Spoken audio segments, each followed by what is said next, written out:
scared of dogs, nigga? Muy buenas a todos y bienvenidos a este nuevo vídeo de Grand Theft Auto 5 en el que os voy a enseñar cosas que estaban pensadas para salir en el juego pero que finalmente no fueron añadidas. Y es que esto es algo que conocemos como GTA 5 Beta y este vídeo es la parte 4 en la que vamos a continuar el recorrido mostrando cambios en misiones, en vehículos y en lugares del mapa, además de incluir como añadido una curiosidad de la fase beta del DLC de golpes. Pero antes de que comience me gustaría pediros que no os olvidéis de darle a like si os gusta. Sin nada más que añadir, comenzamos. El desarrollo de GTA V duró 4 años completos, ya que comenzó muy poco después del lanzamiento de GTA 4. En él llegaron a trabajar más de 1500 personas, aportando todo lo que podían para realizar el juego que luego se convertiría en el más exitoso de la franquicia. Pero durante sus diferentes etapas hubo cosas que cambiaron bastante, y entre ellas encontramos la Taco Van, la furgoneta de venta de perritos, de la que ya mencionamos en el pasado que iba a poder ser utilizada para reponer salud, pero algo que no mencionamos es lo siguiente, y es que aún conserva parte de su funcionalidad, pudiéndose abrir si golpeamos o disparamos en un determinado sitio.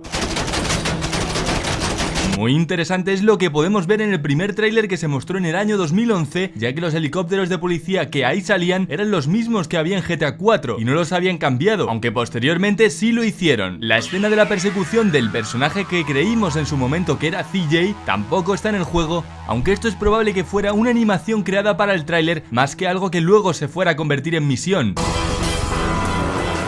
En un artwork del juego se puede ver cómo iba a ser el furgón de seguridad en un principio, con las letras LSDS, pero finalmente nunca salió este diseño ya que el furgón cambió a ser del grupo 6 y sí que vemos una box build con la inscripción LSDS, pero como se aprecia es bastante distinta. También hablando de artwork se puede encontrar otro que incluye una curiosidad y es que podemos ver cómo aunque el personaje que sale en él es Michael, el lugar en el que está es la mansión de Franklin. En principio podría no significar nada, pero aunque no tenemos confirmación, se dice que en realidad la mansión de Franklin iba a ser de Michael, siendo su segunda residencia, y Franklin permanecería toda la historia en casa de su tía. Esto tendría algunas peculiaridades, como por ejemplo que Michael sería el único personaje en tener dos casas, pero en cualquier caso sabemos que de ser esto real, habría sido descartado muy pronto, ya que en otro tráiler posterior veíamos que era Franklin quien poseía esa casa. Un cambio en una misión casi inapreciable pero curioso es que la misión conocida como La Niñita de Papá, en la que hacemos una carrera de bicis con Jimmy para luego rescatar a Tracy de un yate, en la cinemática inicial en la que Michael rompe el televisor del cuarto de Jimmy,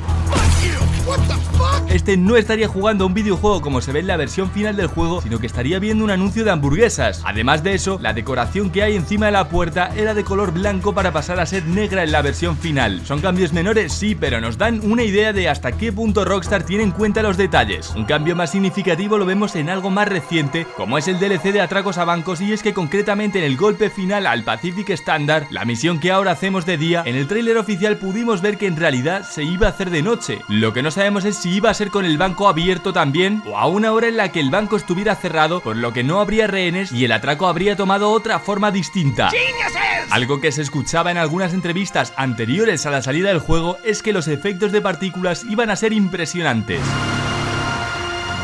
Y es algo que en parte fueron, pero podemos ver cómo eran en un inicio el efecto del levantamiento de polvo cuando fuéramos por los caminos de tierra. En el primer tráiler, en la escena de los molinos, se ve un coche de fondo y podemos apreciar cómo levanta esa arena, de forma mucho más exagerada que la actual. Cuál queda mejor ya es cuestión de gustos, pero lo que está claro es que, de haber sido así, las carreras por tierra en GTA Online habrían cobrado otra dimensión con mucha más dificultad, y tal vez fuera ese el motivo por el que se cambió el efecto. Gracias a los archivos que se pueden encontrar en los discos originales de Xbox 360 y PlayStation 3, sabemos que el Hydra que posteriormente salió en el DLC de golpes, en un inicio iba a salir en el juego original, algo que ya sabíamos, pero podemos ver también que su nombre no sería Hydra, sino Vulcan, y su sonido además sería algo diferente.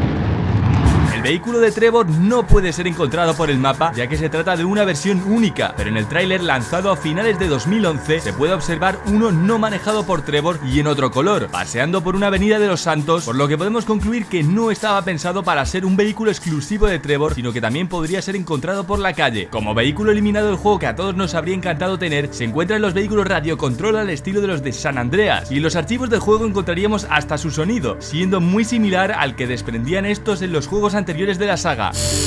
Por desgracia, también fueron descartados sin una razón aparente. Como último apartado, existe un arma eliminada de la que se habló antes de la salida del juego y que en un principio se pensaba que estaría dentro de él una vez saliera. Es el caso del lanzallamas, y aunque se eliminó, se sigue viendo cómo el sistema de propagación de fuego está implementado al usar el bidón de gasolina. Y es que solo pensar en que este arma iba a volver nos hace ilusionarnos recordando muchos momentos de Grand Theft Auto San Andreas. Podemos saber de su existencia gracias a los anuncios de algunas revistas que habían tenido contacto con Rockstar en el año 2012, pero con el tiempo se decidió apartarlo del juego para desgracia de todos los fans. Pues bien, hasta aquí llega este vídeo en el que hemos repasado muchas características que cambiaron, misiones que variaron, un arma eliminada y vehículos que iban a ser de una forma pero terminaron de otra. Y es que Rockstar ha tenido un aprecio por los detalles inmenso desde su primer videojuego. El contenido que se ve en los trailers y en las imágenes promocionales anteriores a la salida del juego nos permite analizar muchas cosas que tuvieron diferentes fases en su desarrollo. Antes de que termine el vídeo me gustaría preguntaros qué pensáis de toda esta información y qué os parecen estos cambios. Sin más, yo espero que os haya gustado, no os olvidéis de dejar vuestro comentario y un saludo y hasta la próxima. Adiós.